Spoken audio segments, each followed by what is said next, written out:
মাকড়সার জাল ডিমটা ফাটাচ্ছি দেখুন, পুরো একদম মেশিন চলছে, এক ঘোড়া মেশিন ওই চলছে দেখুন, পুরো সাউথের শাড়ি তৈরি হচ্ছে দেখুন। এই হলো মাকড়সার জাল হয় যেরকম সেরকম দেখুন। 17 ইঞ্চি ফিস কবিরাজি দেখুন, একান্ত আপন স্পেশাল, একান্ত আপন 17 ইঞ্চি ফিস কবিরাজি দেখুন, 17 ইঞ্চি।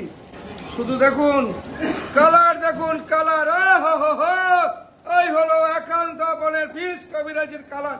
কি আছে ফিস কবিরাজি দেখুন, 17 ইঞ্চি চাকদাতে, এটাই চাকদা একান্ত আপনের ফিস কবিরাজি দেখুন।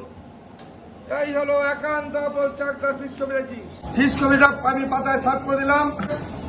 এই হলো আমুল বাটার, এই হলো আমুল বাটার একান্ত আপন স্পেশাল। কি আছে ফিস কবিরাজি একান্ত আপন চাকদাতে, এই হলো ফিস কবিরাজি, এই হলো ফিস কবিরাজি।